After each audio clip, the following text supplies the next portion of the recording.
Donna Pause is considered the worst marine disaster ever in terms of life loss. The 23-year-old ferry had already had one serious accident, but after reconstruction it was declared fully safe. On December 20th, 1987, she was on her way to Manila when she collided with the Vector, a motor tanker carrying over 8,000 barrels of petroleum products. The collision ignited a fire from which it was virtually impossible to escape.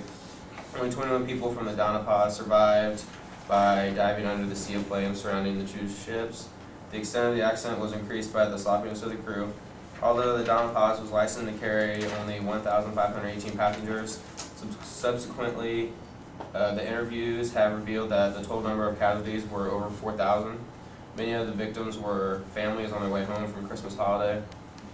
The officials from the marine authorities said that the number of passengers was impossible to control. Survivors' testimonies have revealed that the crew of the ship was drinking while on duty and also watching videotapes prior to the accident. The fire was so intense that it annihilated the two ships.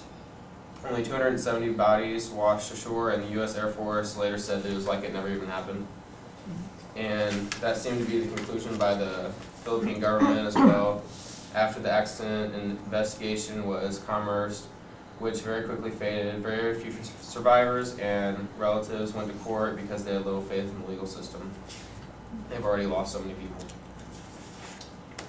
Derek, do you think there's anything we could do to give our passengers a better trip? Captain, I noticed that we've been boarding more passengers than we have life jackets, and we're only licensed to carry the exact amount of passengers that we have life jackets on board. Do you think we should reconsider how many passengers we're boarding? I'm just looking in terms of, in case of a bad accident, you know. Most of these people are traveling back to their families from holidays, and we just need to make this trip as safe as possible. Thank you. We'll definitely look into that to have a better trip. Ashleigh? Yes, I had wrote a couple of things down that we should probably go over with the passengers in case of emergency situation. I believe we should go over proper evacuating procedures with the passengers twice before we leave. Once when the passengers are boarding, and another when everyone is aboard. Just a few minutes before we set sail. When they are boarding, we should give them a pamphlet about how to handle an emergency situation, like how to evacuate the ship, where to go, and who to talk to.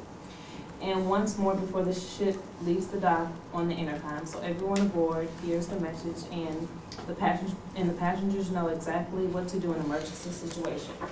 Make sure that you tell the crew members so that each passenger gets a pamphlet so they can go over while the message is being spoken aloud to them.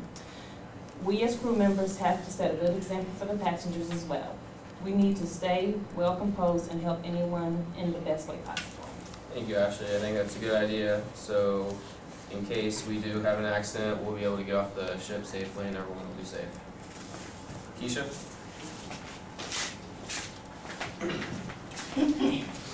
Captain, walking through the ship yesterday, I noticed that the life jackets were locked up.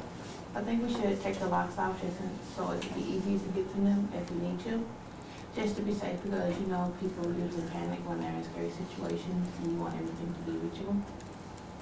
Also, I think we should get more safety boats in case anything happens.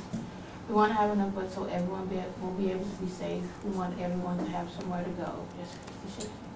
Okay, I think it's a good idea because we're going to need the life jackets in case there's an accident, and that'll make us more constructive if there's accidents so people can get off the boat. Thank you. And the Donna Paz is one of the worst disasters in terms of life loss.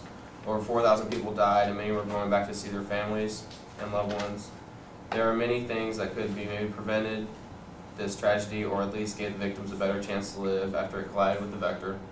Maybe there could be more lives saved if the Donna Paz crew would have taken more of a correct procedures like we have noted in the recent slides.